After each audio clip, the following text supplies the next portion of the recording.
ज़मीनी स्तर की जो हकीकत है पार्टी को और संगठन के रूप में कैसे मजबूत किया जाए और कैसे पार्टी की विचारधारा को और आगे ले जाया जाए, इस पे चर्चाएं होती हैं। लोगों का फीडबैक भी मिलता है। जो ज़मीन पे जुड़े हुए कार्यकर्ता हैं, अलग अलग लोकल विधानसभा है, ब्लॉक है, अलग अलग समस्याएं होती हैं, उससे भी जो है लोग जो है अवगत कराने का काम करते हैं। उसी के आधार पे हम लोग भी काम कर रहे हैं और साथ ही साथ महिला संवाद भी हर ज़िले में चल रहा है और महिलाओं से भी संवाद होती है। तो फीडबैक लिया जा रहा है क्या हकीकत है बिहार में, कौन से क्षेत्र की क्या चीज़ें हैं। इसी के तहत जो फीडबैक मिला है महिलाओं का, महंगाई, लोगों का आय कम है और खर्चा ज़्यादा हो चुका है, बचत नहीं हो पाता है, घर चलाना मुश्किल होता है। इसी के तहत हम लोगों ने निर्णय लिया कि माई बहन मान योजना के तहत 2,500 रुपये महिलाओं के खाते में हर महीने हम लोग देने का काम करेंगे। वर्करों से बात होती है तो लोगों का यही कहना है, जो ज़मीन सर्वे चल रहा है उससे लोग जो परेशान हैं, घूसखोरी बढ़ी हुई है, स्मार्ट मीटर जो है बिजली के बिल से लोग जो हैं वो परेशान हैं। कई वृद्ध लोग भी मिलते हैं, उनका भी कहना है गांव में जो फीडबैक है 400 रुपया मात्र पेंशन मिलता है, वो भी समय पे नहीं मिलता, तंग करके दिया जाता है। तो इसी के तहत हम लोगों ने ऐलान किया है कि भाई 200 यूनिट फ्री में बिजली अगर हम लोगों की सरकार बनेगी तो हम लोग देंगे। और साथ ही साथ जो वृद्धा पेंशन है, सामाजिक सुरक्षा पेंशन है, दिव्यांगों का पेंशन है, विधवा पेंशन है, इस 400 से बढ़ा करके हम लोग 1,500 रुपया करेंगे। साथ ही साथ जो गैस सिलेंडर 1,200 रुपये कीमत हो गई है गैसों की, लोगों का कहना है सिलेंडर है लेकिन गैस बढ़ाने की हिम्मत नहीं हो पाती है, इतना महंगा है। तो उसको लेकर के हम लोग 500 रुपये गैस सिलेंडर का अगर सरकार बनेगी तो हम लोग रेट जो है उसका रखा जाएगा। और एक बार पूरा बिहार घूमेंगे, उसके बाद हम लोगों का क्या विज़न है 2025 को लेकर के कि बिहार को आगे हम लोग कैसे ले जाएं, क्या रोड मैप होगा, क्या ब्लूप्रिंट होगा, वो बिहार की जनता के सामने हम लोग रखने का काम करेंगे। अब तो अंतिम चरण में हम लोगों का ये कार्यक्रम चल रहा है। आज नवादा है, कल पटना, उसके बाद पूरा बिहार का जितना ज़िला है वो कंप्लीट हो जाएगा। और फिर आप सब जान रहे हैं कि बिहार विधानसभा 28 तारीख से चालू है, उसमें बजट सेशन है, उसमें भी हम लोग देखेंगे कि भाई किस प्रकार का बजट जो है वो बनाया जा रहा है।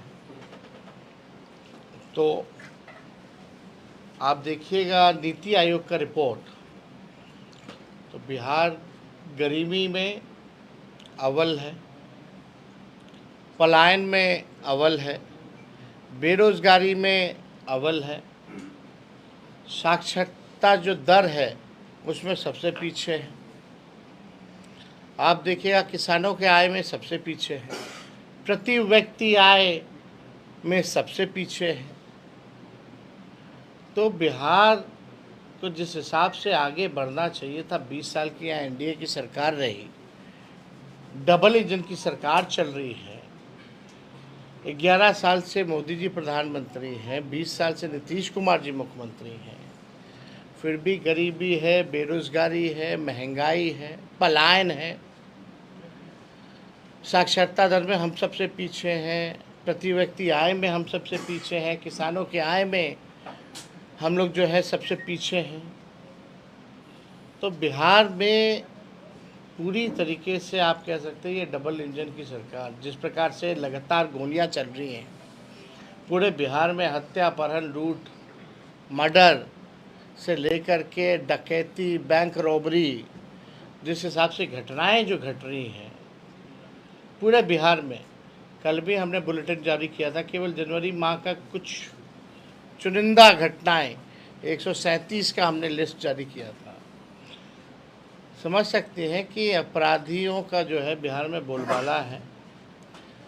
लॉ एंड ऑर्डर का क्रिमिनल डिसऑर्डर जो है बिहार में हो चुका है।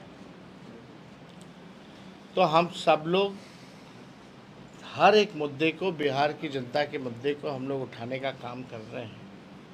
लेकिन माननीय मुख्यमंत्री जी यात्रा पे हैं।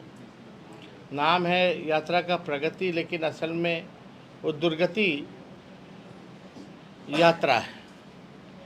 2 अरब 25 करोड़ 28 लाख रुपए, 78 लाख रुपए, 2 अरब 25 करोड़ 78 लाख रुपए ये यात्रा में खर्च करना है। किस लिए? जनता से केवल संवाद करने के लिए। कहते हैं बिहार गरीब राज्य, जहाँ वही चंद अधिकारी पटना में बैठे रहते हैं, उन्हीं के साथ आते हैं, उन्हीं के साथ घूमते हैं। जो जनता दिखाना चाहती है सच्चाई, वो नहीं देखते। ना जनता से कोई संवाद होता है, ना ग्रामीणों से कोई संवाद होता है। हरा हरा चीज़ जो है अधिकारी घेरवा करके दिखवाते हैं, किराए पे सामान लगा करके लगवाते हैं। मुख्यमंत्री जी का हेलीकॉप्टर उड़ जाता है, वो किराए वाला सामान उठा के लोग ले जाता है। बत्तख भी लोग लाता है तो वो भी किराए पे लाता है। ये हकीकत है।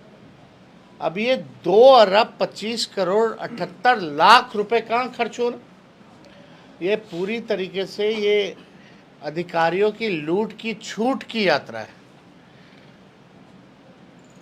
जो पैसा जनता पे खर्च होना चाहिए, वो पैसा जो है अधिकारी जो है लूटा जा रहा। थाना चले जाइए, ब्लॉक चले जाइए, लोग परेशान हैं।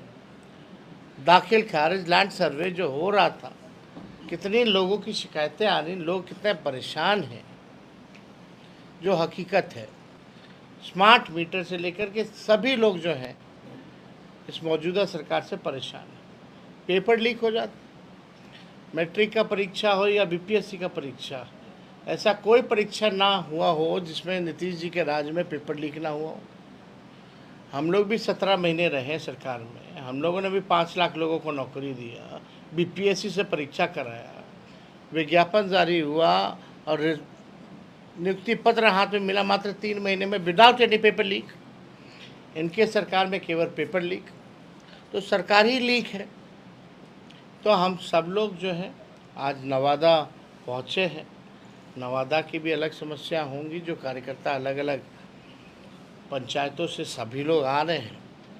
5 विधानसभा यहाँ ज़िले में पड़ता है और सभी जगह के वर्कर जो हैं यहाँ पहुँचेंगे और समस्याओं से अवगत कराएंगे और संगठन में क्या सुधार लाना चाहिए उस पर भी विचार हम लोगों की होगी।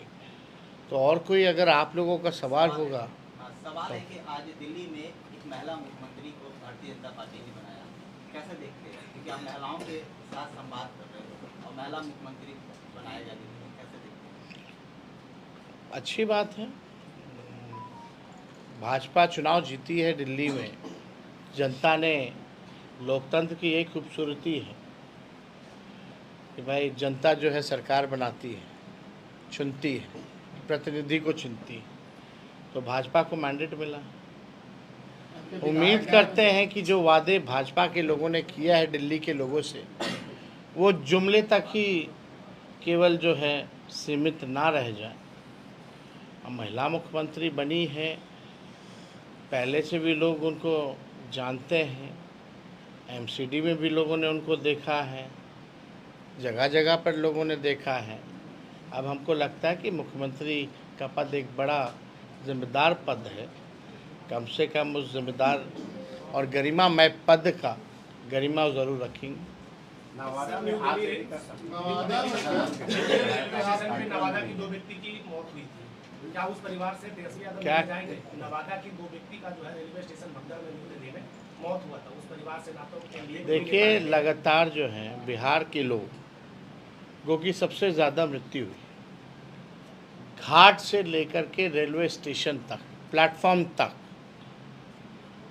कोई भी आप देखिएगा, जिम्मेदारी या जवाबदेही किसी पर तय नहीं हुई कि आखिर इस भगदड़ का जिम्मेवार कौन है। किसी पे तय होना चाहिए ना। बाकायदा से रेल मंत्री को तो इस्तीफा देना चाहिए। जब आपको पता है एक स्टेशन की ये हालत नहीं है, बहुतों स्टेशन की ऐसी हालात हैं, तो आपको व्यवस्था रखनी चाहिए। वो व्यवस्था में ये लोग फेल हो चुके हैं।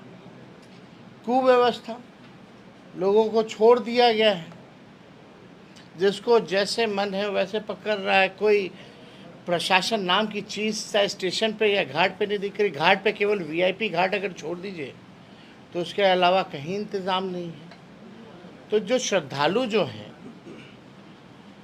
श्रद्धालुओं की लगातार जो है मौतें हो रही हैं, तो कम से कम सज़ा तो किसी को मिलना चाहिए ताकि ये लापरवाही जो है आगे ना हो।